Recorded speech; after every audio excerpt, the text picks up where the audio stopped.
Buenas noches, mi nombre es Victoria Barca y yo voy a presentar el proyecto de sentencia del amparo indirecto 183, diagonal 2024. Un poco de contenido y rápidamente antecedentes y litis. Como parte quejosa se identifica la estación de radio XYZ-CRO y como autoridad responsable principal al Departamento de Aplicación Normativa en materia de radio de la Dirección General de Radio, Televisión y Cinematografía, que fue la única autoridad que rindió su informe justificado. Los antecedentes abarcan del 14 de diciembre del 2023 al 14 de enero del 2024, en donde básicamente la estación de radio XYZ-CRO emitió una opinión que iba en desacuerdo con el uso del término de la 4T. Pocos días después, la dirección le hizo llegar un oficio de imposición de una multa equivalente a 100 veces la UMA mensual,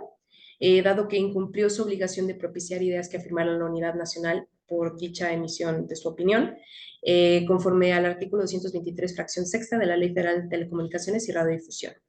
No obstante, la quejosa, pues, promovió un recurso de revisión ante la misma dirección, pero la dirección terminó por confirmar la multa. Como tal, la litis versa sobre la imposición de una multa equivalente a 100 veces la UMA mensual por parte de la dirección, que se fundamenta en la aplicación del artículo 223, fracción sexta de la Ley Federal de Telecomunicaciones y Radiodifusión, y que es el incumplimiento de esta disposición, lo que se considera violatorio de los derechos a la libertad de expresión y acceso a la información, y por lo tanto eso es a que la quejosa se cuestiona la validez, legalidad y fundamentación de la resolución emitida que la confirma. De ahí, primeramente vamos a decir lo que es el sentido del fallo para luego sustentarlo en los conceptos de violación que se estudiaron. Como tal, se considera el amparo y la protección de la justicia federal a efecto de revocar la multa impuesta por la dirección, dado que la sanción de 100 veces la UMA mensual no es una sanción que se contemple dentro del régimen de sanciones de la Ley Federal de Telecomunicaciones y Radiodifusión.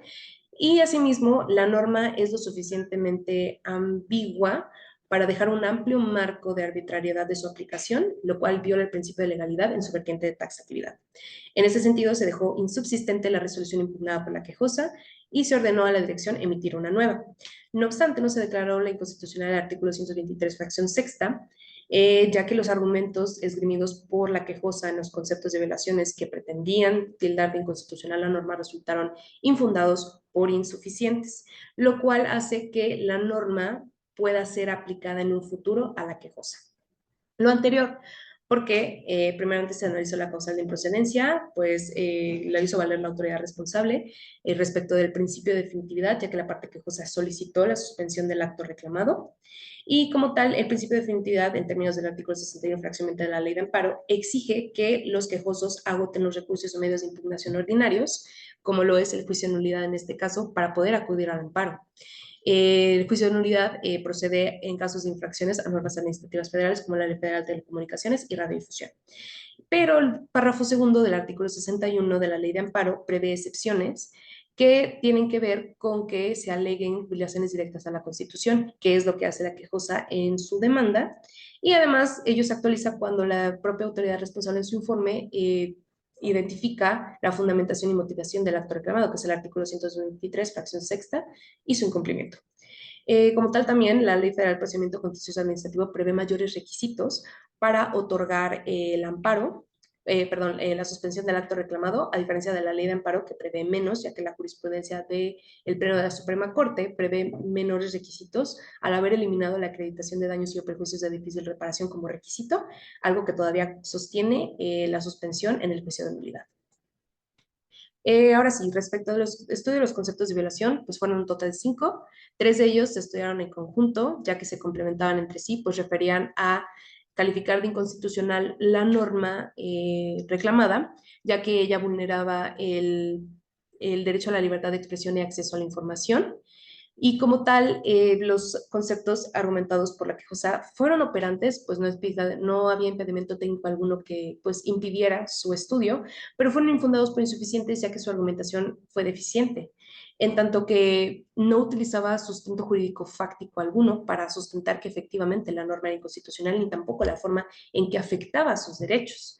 En este sentido, el juzgado lo que estimó necesario hacer fue un control de constitucionalidad por sí mismo, donde determinó que la norma sí persigue un fin constitucionalmente válido, que es la unidad nacional, derivado de una interpretación sistemática y teleológica de los artículos 2, 40 y 41 de la Constitución,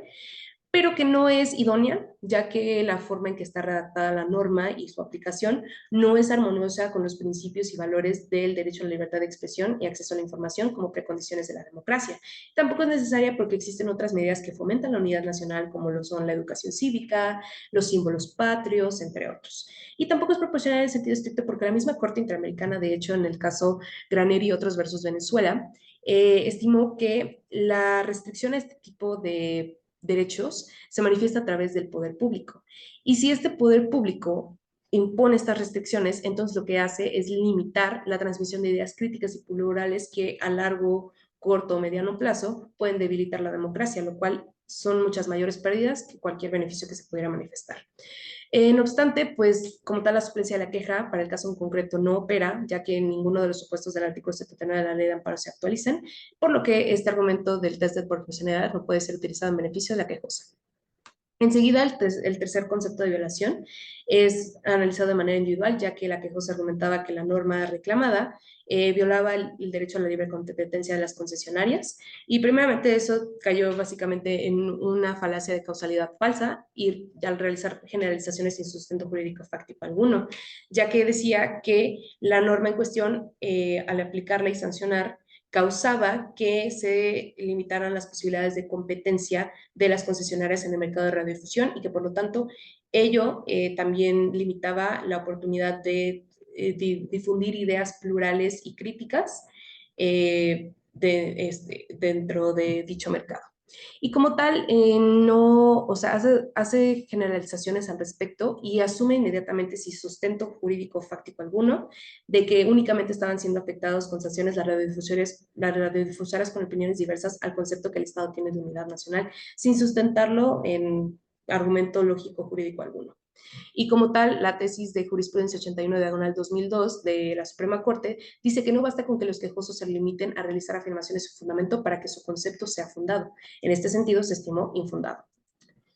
El concepto quinto y ya último tiene que ver con la violación del principio de legalidad en su vertiente de taxatividad, porque el artículo 223, fracción sexta, resulta inexacto y confuso. Esto es porque la aplicación de los principios garantistas del derecho penal en el derecho administrativo sancionador es factible, dada la jurisprudencia de la Suprema Corte, y porque ambos comparten similitudes, en tanto que ambas son manifestaciones del jus puniendi del Estado.